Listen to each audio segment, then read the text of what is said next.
Hello again, and let's get on with it. New turn, new luck. Evocation gets getting closer and closer. Mostly I did level 6 to get Banefire. I've told you all about Banefire and how awesome it is many times at this point.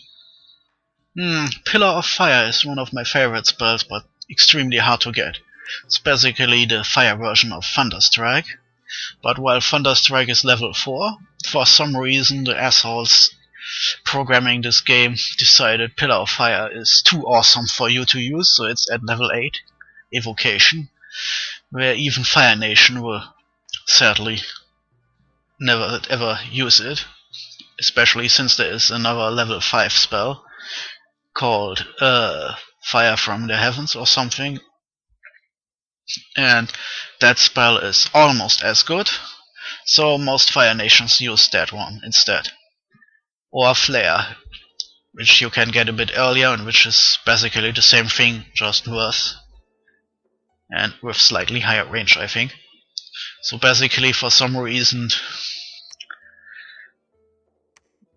Air got this one really awesome super Thunderstrike spell with extremely long range and making people sleepy thanks to numbing them when the Thunderstrikes come down. And the Fire equivalents, well, there are multiple versions of the same spell, and they are all rather exhausting, but I think the only one with the same absurdly long range as Thunderstrike is Pillars of Fire, which you almost never get to see since Evocation 8. Well, one of these days I plan to run with a Fire Nation, or at least a nation with good fire, and then I'm planning to rush Evocation 8 just to get the spell.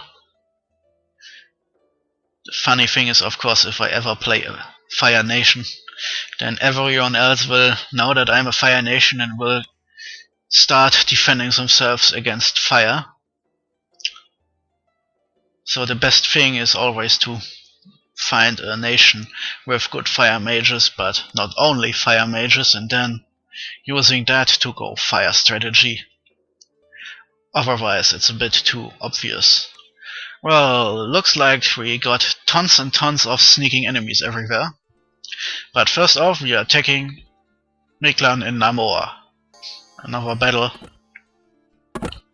against Mictlan's slowly depleting units, and in this case it's basically overkill, because between our archers, our tramplers, our hordes of skeletons, our spells and our storm guards, those poor bastards are basically already dead.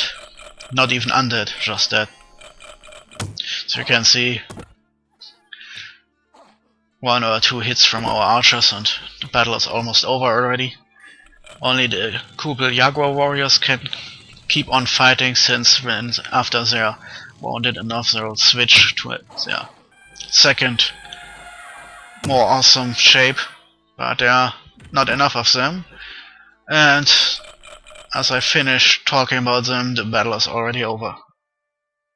Oh yes, that's this stupid global spell causing water elementals to show up and wreak havoc. It's somewhere up north.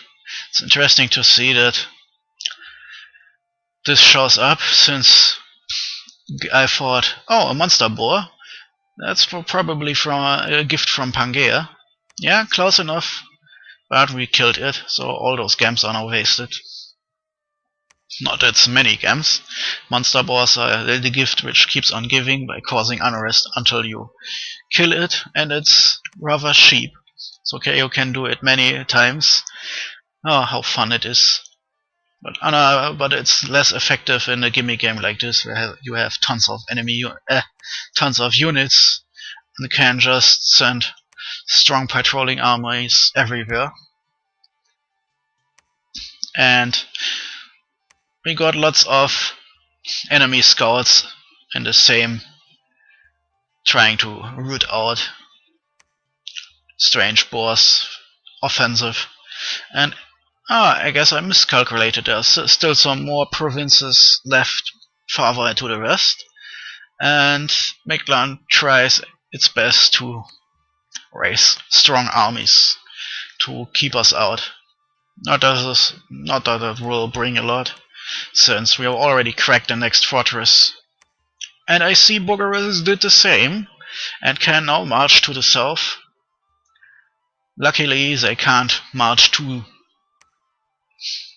provinces at a time with that huge stack of units. So I can use that army I have there and lay siege to that fortress there.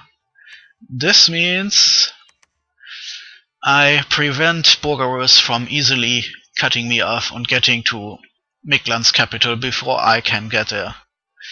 And I still have those 340 units here. And I'm forced to reorder some stuff here, just to prevent accidents. And then I can use them there too. Now the army should be strong enough to hold the siege even if Mictlan counterattacks. If I'm lucky, AI Mictlan will deplete its defenders trying to throw me off, and then I can easily get this fortress. I know it probably won't happen, but sometimes it does, thanks to the AI being stupid. And underwater Yeoman is still marching its absurdly strong armies around. Later on I noticed that it was because even underwater provinces give tons of gold and resources in this gimmick game. But at the time I was wondering how the hell the few underwater provinces could still raise so many huge armies. Well, later I learned why. But right now it means I have to keep at least half my forces back to throw Yeoman back into the water if they get stroppy. Luckily, I have more than enough units to crush Mictlan at the same time. And at least in fighting Shark Warriors I don't need many mages. I can use my combat mages against Mictlan. I see more and more priests show up. Sadly, I'm not remembering every turn to put them to preach, so I'm slowing down my own progress thanks to being kept up by reordering and scripting my armies all the time. That takes up so much time, it's unbelievable sometimes. But anyway, where was I? Ah yes. As I saw this water elemental chopping down one of my own guys, I was a bit surprised because I thought the problem with my northern dominion was caused by Garth accidentally pushing into my direction. But it seems that at least in some of my provinces the enemy candles aren't from Garth, but from Bogarus or Man. I keep forgetting which one of those two guys. I think it was Man. Yes, I think Man did the stupid water elemental global. Some magical stuff has been forged by us. Haven't used it yet. It's kind of silly if you're looking at the provinces where my own dominion is strong, and then there are those weird provinces where there is no dominion or a single enemy cattle just in the middle. Stuff like this happens because the spread is a bit luck based. And my dominion is not that strong, so sometimes the roll will fail and then you get something like this. The unlucky thing is, however, a single enemy colonel surrounded by so many of ours won't last long, as long as we keep up preaching and building and all that stuff. Of course, now I'm seeing there is no enemy colonel in this case anymore, so basically what happened is, last turn there still was enemy dominion here, This means this turn the global triggered and my commander in this province got his head caved in by a water elemental, and just right after Dominion calculations happened, the enemy candle disappeared, and it was too late. At least this means, as long as I'm not letting enemy Dominion drop in again, this should be the last time I see attacks by water elementals in this region. So magical stuff is doled out. Man, in some of my western provinces there is such a high amount of enemy Dominion, it's rather not nice. Well, what can you do? As long as I have a strong core of my own Dominion, I should last. Of course, this makes me feel lucky I didn't cast globals like my favorite air global, which basically reduces enemy morale by the number of candles you have. It's super helpful if you have a strong Dominion, because even something small like 3 or 4 candles reduces the enemy morale by a huge amount compared to most morale stats enemy units will have. So you basically only have to kill some units to force a moral roll, and then most enemy units will fail and run away. Kind of useful. Of course, the really good thing is if an enemy attacks you deep inside your own territory and you have something like 9, 10 candles or something like this, then every single hit point of damage you do will bring the entire enemy army close to rooting, because the first roll they will do will basically almost auto fail, and that was it then. But of course, this global, I keep forgetting the name, something about clouds, is only useful if you have a strong Dominion.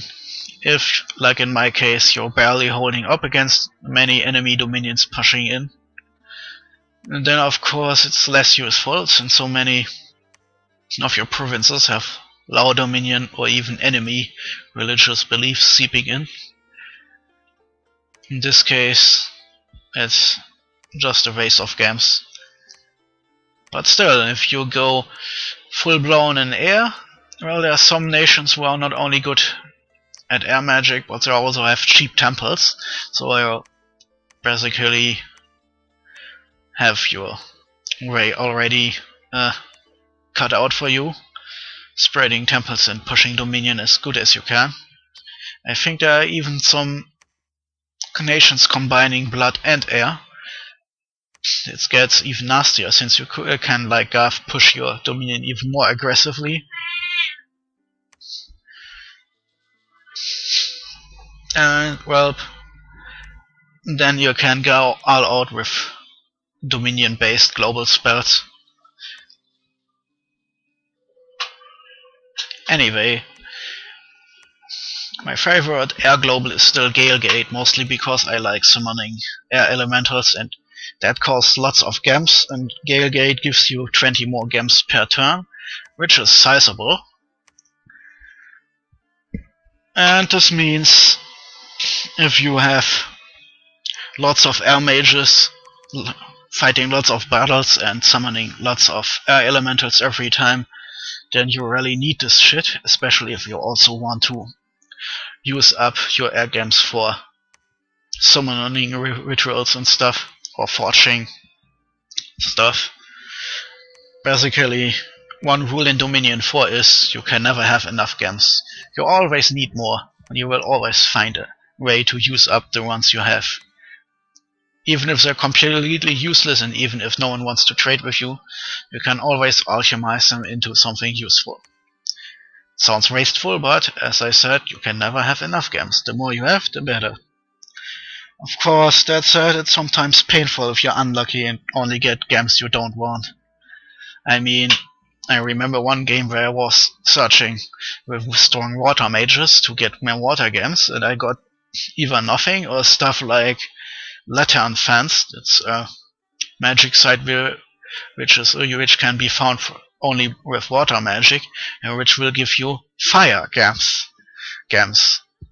If you want to get lots of water gems and suddenly you get water sites giving you fire gems, then you feel kind of as if the game was trying to be funny. Anyway, wow, after all this babbling, I'm still not finished scripting armies. Holy double shit. Anyway, you know the drill by now. Some armies are on the way down south. I'm assaulting a third Mictlan-campaign and storming a second Mictlan-campaign. At the same time, I'm preparing, as you can see, for more assaults from underwater by moving stuff around there. And I'm trying to make more temples and more fortresses. And that's it. Turn is over. More interesting stuff will probably happen soon. Until then, Lebloini logs out.